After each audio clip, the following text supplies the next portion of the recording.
Especially right now, there's so much unrest and dissatisfaction with the state of the world. No doubt the feeling that the world's in crisis with no way to help is running rampant. And people feel powerless to do anything about it. On top of that, people are going to tell you guys, students, young men and women, that you're too young to do anything. That it's better just to let someone else handle it, let the professionals deal with it, and that your gifts, talents, and abilities aren't necessary to contribute, and that nothing you do would make that big of a difference anyways. Maybe you guys are telling yourselves that. This is a lie. And to combat this lie, I want to turn your attention to a quote that Teddy Roosevelt said is every person's duty to accomplish. He said to do what you can with what you've got where you are. John 6, 1 through 15 tells the story of a remarkable time when Jesus and a little boy did this very thing. There were once 5,000 tired and hungry and probably a little hangry people sitting on a hillside. You see, they had come to hear Jesus that day, and they had come before breakfast, stayed all morning, all afternoon, and way past dinner. That's what happens when you're with Jesus. Time can sometimes get away from you. Well, time had certainly gotten away, and the people were hungry. Jesus didn't want to send them away hungry, so he just told disciples, "Say, you guys give them something to eat." The disciples were a little taken aback by this because they're like, "Look, Jesus, there's not nearly enough money to be able to feed all these people." However, Jesus sent them out in the crowds and said, "Let me see what you got." And when one of the disciples came back, Andrew, Simon Peter's brother, he said to Jesus, "There's a young boy here with 5 barley loaves and 2 fish." Then he said the same thing that many of us do when we think that something we have is too minuscule for the likes of our mighty Maker. What good is that going to do?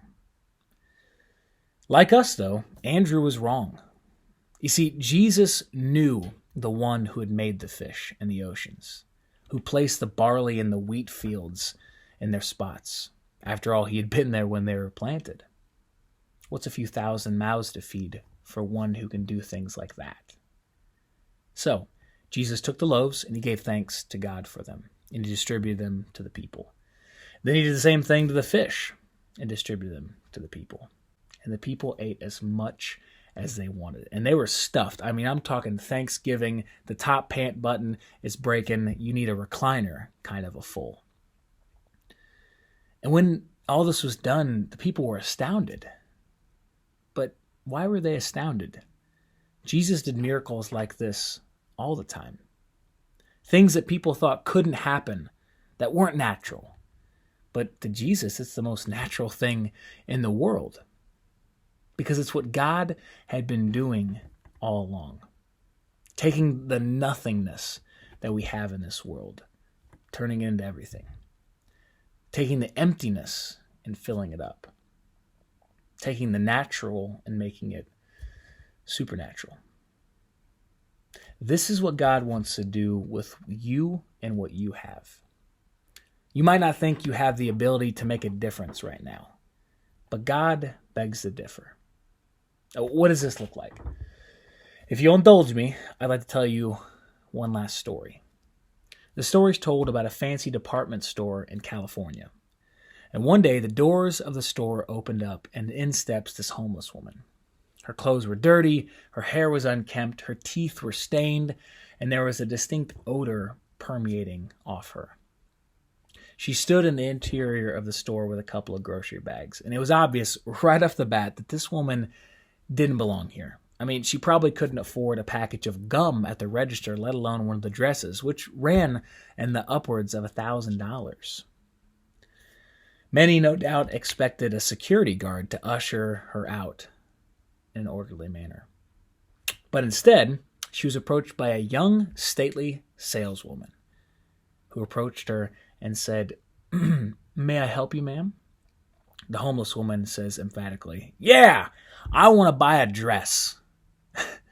"What kind of dress?" the saleswoman asked in a polite and dignified manner. "Why, a party dress," said the homeless woman. "Well, ma'am, you've come to the right place," said the saleswoman. "If you just follow me this way, we have some of the finest party dresses in the world." The saleswoman spent more than 10 minutes matching dresses with the woman's skin color and eye color, making sure it was just the right dress for her occasion. After selecting 3 dresses that the saleswoman deemed most appropriate, she escorted the woman to the dressing room. And the homeless woman tried on all these dresses with the saleswoman's help, all the while giggling and marveling at her appearance in the mirror. But then, after another 10 minutes, the homeless woman said sternly, "I've changed my mind. I'm not going to buy a dress today." "That's okay," the saleswoman said gently. "But you know what? Here's my card. If you ever want to come back to the store, I do hope you'd ask for me. I would consider it an absolute pleasure to wait on you again." This is just such a brilliant illustration of what Jesus would do if he was a saleswoman at a department store. You see, that woman didn't solve world hunger. She didn't make this homeless woman rich or feed her or change her circumstances at all. But she was Jesus to her for just a little moment. She did what she could with what she had where she was. And that's all God wants you to do. Do what you can with what you got, where you are. So I want to challenge you with this. If you're really serious about this, if you really want to try and make a difference during this quarantine, I encourage you to reach out to me. My email is going to be in the description of this video. I want you to reach out.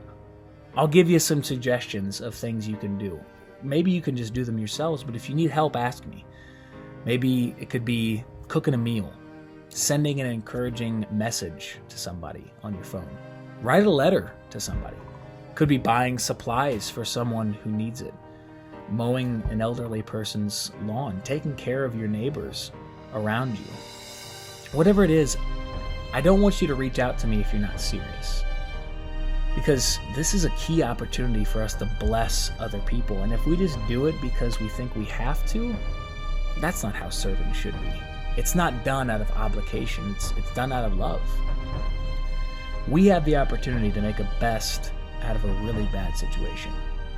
To do what we can with what we've got where we are. Is that what you're going to do? I really hope so.